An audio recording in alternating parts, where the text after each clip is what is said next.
My parents couldn't pull out in time, so they had me. Now they decided to try again and pulled out of my childhood. When I, 16M, was 5, my mom, 34F, had an affair and left me and my dad, 35M, for a wealthier man. For 2 years, I only saw my mom like 4 or 5 times. Then she disappeared and didn't contact us again. I think my dad thought it was too much responsibility for him or was angry at my mom. Somehow, he wanted to take away everything that reminded him of her, so he sent me to live with my maternal aunt. I only saw him like 2 or 3 times a month after that, and we'd only see each other for half an hour or so. Unfortunately, my aunt passed away due to cancer last year. I thought my dad would take me in, but apparently he's too busy with his new family, wife and kids and all. My grandma wanted to take me in, but then my egg donor came out of the blue.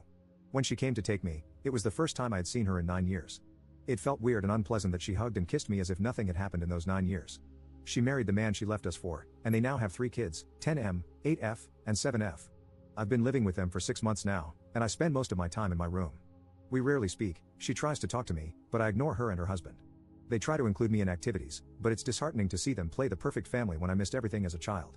I don't really like them. Her husband tries to make me call him dad. He tries to spend time with me and talk to me. He knows I love tennis, so he learned about it and enrolled me in tennis lessons. He wants to talk about it every time he sees me and even suggests taking me to some matches. He introduces me as his son, but I hate it. All I see is the guy who stole my mom from me when I needed her the most. It happened yesterday when he asked me to go with him to the grocery store. While meeting a friend of his who hadn't seen me in any family photos, he asked about me. My mom's husband said, "He's my firstborn. You didn't know about him because he was living with a sister of my wife's." I didn't make a scene there, but when we got out, I told him to never say he's my father. He's just a home wrecker who stole my mom. We got home, and he told my mom. Then my mom, almost crying, said, "You hate us that much, don't you?" So I said, "Of course, you left me, and now you want to act like nothing happened by playing the happy family. To be honest, I can't wait to turn 18 and leave, and I'm not sure if I ever want to see you again." She started crying, and her husband comforted her. I just went to my room. They tried to talk to me, but I ignored them. I told a friend of mine about this, and he says I'm the one in the wrong. Update 1. My mom and stepdad have been so apologetic. They try to talk to me, but I ignore them. I know it makes me sound terrible, but I can't.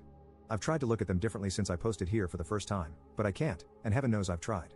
I want to try therapy, and I let my mom know about it again, but her husband keeps insisting that we must go together for some family therapy. I don't really want him there because I don't see the point of it. So, I'm going to do what somebody suggested. I told him that I'll do the therapy with him, and once we're there, I'll tell the therapist that I don't feel comfortable with him there. Maybe that'll work.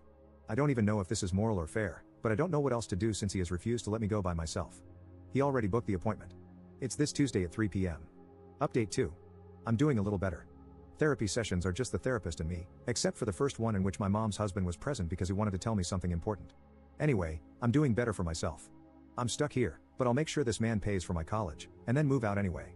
He had the great idea of adopting me, and I'm like, dude, no matter how hard you try, I'll never forgive you. You'll never be my dad. The jerk bought me a car on my 17th birthday, and that's when he came up with the wonderful idea of adoption. I haven't used that damn car. My friends call me ungrateful because they wish their parents would give them a car. The only good thing about living with them is that I can have my privacy, and they respect it. Sometimes I feel sorry for him because he's trying so much to make it up to me, but then I remember all the damage he caused and the abandonment issues I have because of that. As for my mom? Well, we kind of improved our relationship. I wouldn't say I trust her, I wouldn't say I love her either, but we've had open conversations in which we spoke our hearts out.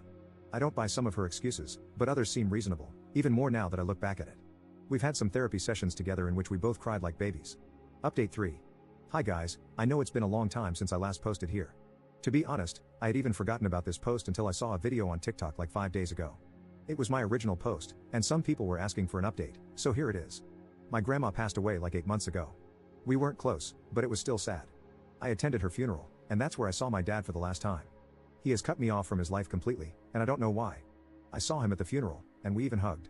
I tried calling him after that, but he didn't pick up the phone, and 2 months ago, he blocked me on everything. It's hard, it hurts, not gonna lie, but I won't beg for a relationship. He'll regret it one day to find out he rejected someone who loved him and looked up to him, someone who would have done anything for him. I'm already 18, and I'm preparing my university application to attend next year. I want to apply for an architecture program. I'm currently working as an assistant at an architecture firm, a job my stepdad got me because he's friends with one of the senior architects. They don't pay that much, but it helps me get some experience. My mom and I have improved our relationship. I wouldn't say I trust her or love her as a child should love their mom, as I still hold some resentment. However, our relationship has improved a lot. She still refuses to answer some of my questions, and I don't think she ever will, but we have made some progress. As for my stepdad, it might sound weird, and perhaps I'm just being manipulated, or this is a consequence of my traumas, but I've never felt loved by anyone like by him. I think he truly cares about me. He worries about my needs and insecurities. One day, I even told myself, so this is what a parent's love feels like. Maybe, just maybe, the lack of affection given to me by those who were supposed to love me makes me appreciate the things he does a little bit more. I need you to understand that I didn't have that growing up. My dad never called me to see if I got home or to school safe, or if I needed something, but my stepdad does. I have never said this to anyone, but I like when he calls me son.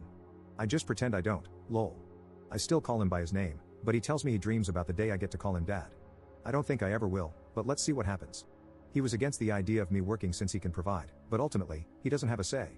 He tells me I don't have to worry about rent or funds because he will cover it, but I don't think I want to be totally dependent for 5 years. So, that's pretty much everything. I don't know if this is the update you were waiting for, since some of you wanted me to run the second I turned 18, but I still need to figure things out and be capable of affording a place on my own.